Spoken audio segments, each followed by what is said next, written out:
चलिए स्टूडेंट्स, आगे हम एसिडिक, बेसिक और एम्फोटेरिक सब्सटेंसेस को मजीद डिटेल में डिस्कस करते हैं। स्टूडेंट्स, सबसे पहले हम देखते हैं मेटालिक ऑक्साइड्स क्या होते हैं। Certain oxides of metal react with water to furnish basis.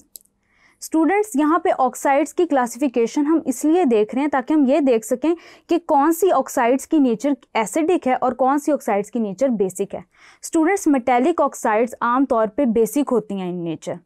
They are basic in nature, जैसे कि सोडियम ऑक्साइड वाटर के साथ जब रिएक्ट करती है तो वो एक बेसिक सोल्यूशन देती है in the form of sodium hydroxide, जैसे कि आप देख सकते हैं। इसी तरह स्टूडेंट्स, अभी हमने एक एग्जांपल डिस्कस की कि कैल्शियम ऑक्साइड है, जब वो वाटर के साथ रिएक्ट करती है तो कैल्शियम हाइड्रोक्साइड बनाती है।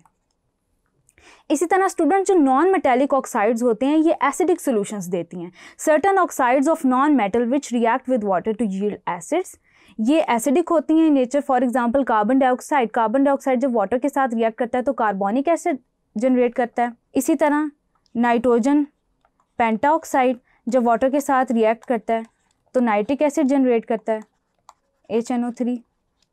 इसी तरह जब सल्फर डाइऑक्साइड वाटर के साथ रिएक्ट करता है तो सल्फ्यूरिक एसिड जनरेट करता है। स्टूडेंट्स, इसी तरह ऑक्साइड्स की नेचर डिफरेंट भी हो सकती है। फॉर एग्जांपल, ऑक्साइड्स और सॉल्ट्स एम्फोटेरिक भी हो सकते हैं।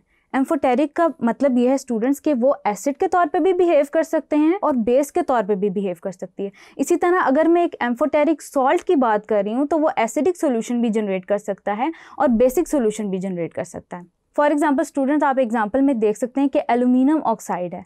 एल्यूमिनियम ऑक्साइड जब हाइड्रोक्लोरिक एसिड के साथ रिएक्ट कर रहा है, हाइड्रोक्लोरिक एसिड एक बड़ी स्ट्रॉन्ग एसिड है, तो जब ये रिएक्ट कर रहा है स्ट्रॉन्ग एसिड के साथ तो बेस की तरह एक्ट कर रहा है और जनरेट कर रहा है सॉल्ट, जिसको हम बोलते हैं एल्यूमिनियम क्लोराइड प्लस वाटर। इसी तरह एल्यूमिनियम ऑक्साइड जब सोडियम हाइड्रोक्साइड के साथ रिएक्ट कर रहा है, यानी कि एक बेस के साथ रिएक्ट कर रहा है, तो एक बेसिस एक एसिड के तौर पे बिहेव कर रहा है और सोडियम एल्यूमिनेट जनरेट कर रहा है जो कि एक सॉल्ट है। इसी तरह स्टूडेंट, हम एग्जांपल लेते हैं एक क्रोमियम ऑक्साइड की, Cr2O3 प्लस 6HNO3 यानी कि नाइट्रिक एसिड, नाइट्रिक एसिड के साथ रिएक्ट कर रहा है तो ये जनरेट कर रहा है CrNO3 chromium nitrate plus water.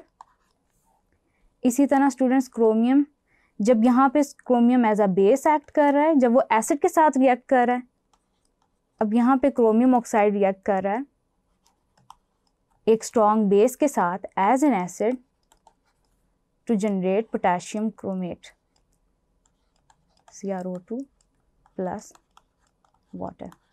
तो ये तो हो गई एग्जांपल एम्फोटेरिक ऑक्साइड्स की। हमने दो ऑक्साइड्स डिस्कस किए, एल्यूमिनियम ऑक्साइड और क्रोमियम ऑक्साइड। नेक्स्ट हम देखते हैं एम्फोटेरिक सॉल्ट्स, वो सॉल्ट्स जो कि एसिडिक और बेसिक होते हैं इन कैरेक्टर। सबसे पहले एग्जांपल है अमोनियम क्लोराइड की। अमोनियम क्लोराइड जब वाटर के साथ रिएक्ट करता है तो अमोनियम हाइड्रोक्साइड जनरेट करता है, एसिडिक सॉल्यूशन जनरेट कर रहा है प्रीडोमिनेंटली। इट मींस कि ये एक एसिडिक सॉल्ट है,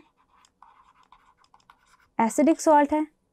इसी तरह पोटेशियम कार्बोनेट जब वाटर के साथ रिएक्ट करेगा तो it will generate potassium hydroxide plus carbonic acid. अब स्टूडेंट्स, आप देख सकते हैं कि पोटेशियम हाइड्रोक्साइड एक स्ट्रॉन्ग बेस है, इट्स अ स्ट्रॉन्ग बेस। तो इसका मतलब ये है कि एक प्रीडोमिनेंटली बेसिक सॉल्यूशन होगा, जिसका मतलब ये है कि पोटेशियम कार्बोनेट एक बेसिक सॉल्ट है। इसी तरह स्टूडेंट, एक मैं छोटी सी एग्जांपल यूज करती हूँ, NaCl है।